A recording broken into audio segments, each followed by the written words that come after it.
Sixers take on the Knicks in the Eastern Conference playoffs. I'm going to show you what it's like to go as a gambling addict who's actively gambling versus a gambling addict in recovery. Let's go and check it out. I have everything riding on this game tonight. If they don't cover the spread and hit the over, I'll have a lot of explaining to do tomorrow. I've been to a couple games this year, but every single time that I come, it's usually pretty stressful. Tonight is no different. I found myself gambling entirely too much on borrowed money, and now I won't be able to pay people back unless all of the things that can possibly go right for me go right.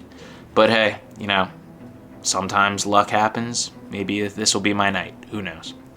So as the game went and progressed, I found myself looking at the phone a lot. I borrowed a little bit more money to keep gambling on the game. And not only this game, but other games as well. Hence why I'm checking my phone.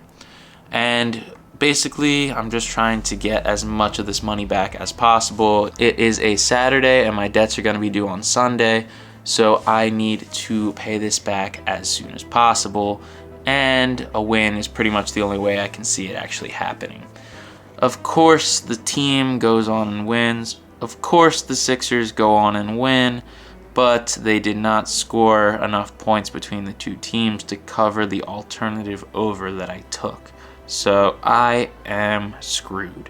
Basically broke even on the game, feel like I wasted my time. Barely got to even enjoy anything as I was just riding an emotional wave of ups and downs, finding myself distracted throughout the night, and overall just not loving it. Maybe it'll be different next time. Now, this wasn't just an assumption. This is actually what my life was like for 6 years. There's a reason I was able to do that voiceover in one take, and it's because constantly I was just never in what I was doing. I was always thinking about what was coming next. So when you see me walking into the stadium, that's pretty much the only time that I was present because I didn't want to run into anyone. Then, as soon as I sat down in the seat, I was looking to see what I could do next. And when you're constantly thinking about what's next, it creates anxiety. It creates a terrible feeling. And that's exactly what I was experiencing all of those years. But it was self-inflicted anxiety.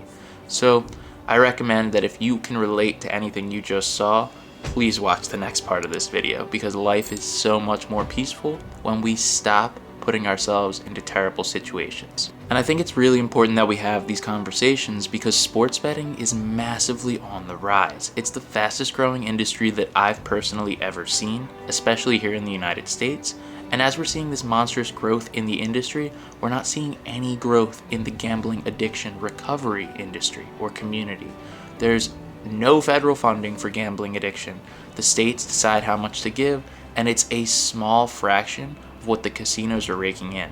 So while people are getting rich by getting you to gamble, you're getting poorer every time that you go and place a bet, theoretically. You can have some short-term wins, but if you keep going back, if you keep producing that anxiety of what's coming next, it's only a matter of time before it becomes a self-fulfilling prophecy that you will lose. Because every single game, including sports bets, contain a house edge. That means that the casino will win if you keep playing. They bake it in there so that even if you won 50% of your sports bets, you will still come out losing money. Now, check out what life is like in recovery, because it is so much better. I'm excited to go and see my favorite team play. I haven't gotten the chance to watch them much this year, but anytime I get the chance to go, I'll usually say yes. Tonight, there's absolutely no pressure. We're down 0-2 in the series, but if we don't find a way to win, it's not going to stick with me for very long, maybe a couple of minutes. It's still pretty cool to see the atmosphere in the stadium, get to check out the entire venue, because for a really long time, I never picked my head up out of my phone to actually look around me. I was constantly finding more action to take throughout the game. Now, this game turned out to be a really good one. Both teams went back and forth, and I got to enjoy my time, finally slowing down and just watching the game for what it is. The best basketball players in the world playing each other in basketball. And I had a good time overall. No stress at all. The Sixers ended up winning, which was a nice bonus on top, but even if they didn't, it was just a good chance to spend time with my girlfriend, go and watch a game and enjoy the scenery. So, as corny as that sounds, there was no stress throughout the entire time, and actually being able to enjoy it is a very new feeling to me. So, I'll take that over the old me any day. So, as you guys saw yesterday, I went to the Sixers game with my girlfriend, and we decided that we were going to film what was going on to show you what life was like before when I was gambling and now after when I would go to a game like that. What I really wanted to highlight was that life before was filled with chaos, and I was never actually even present watching the game, because for me, every single game was a proposition. It didn't matter if it was my favorite team, the Sixers, playing, or if it was the Lakers playing the Nuggets, or in that video, I think it was the Magic playing the Cavaliers that you saw me checking. At the end of the day, all I cared about was placing the next bet. So even when I had bets going, like the Sixers game, I really just wanted to get another one in and get as many as possible. There was no amount that would satisfy me. So even when I paid, a little too much to go to one of these games, I would be focused on something else. And I wanted you to see that afterwards, now in present day, life was good and I got the chance to enjoy the game. And they actually went out and won, which was a nice bonus.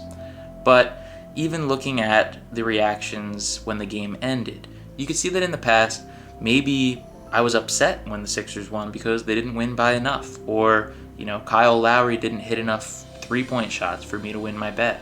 There was always a but. Things are going good, but not good enough. This was fun, but this other thing that I was doing took away from the fun. It was never just enough. And so what I really wanted to express going to that game was life is enough the way that it is. And sometimes you want it to be more exciting, more money, quicker. You want things right now. But just being there, being present, being able to enjoy it, that was enough. And you need to have gratitude. I need to have gratitude and appreciate it as it is. So yeah, even when you are at a basketball game as a gambling addict, you might be pressed to try to bet on another game. And if you are addicted to gambling, you're falling into that 5% of people that is fueling the casino industry's profits. Did you know that 86% of casino profits come from just 5% of the players in regards to sports betting? It's roughly around 80% for casino games as well. We are seeing the small minority of people responsible for the large majority of these massive revenues, and those are the same people that are struggling with gambling problems. The casinos know that and continue to market right down your throats. If you want to see how casinos are taking advantage of gambling addicts and maximizing their revenues, then check out this video that I made recently. And until we find a solution for the problem, let's just keep focusing on getting better together, one day at a time.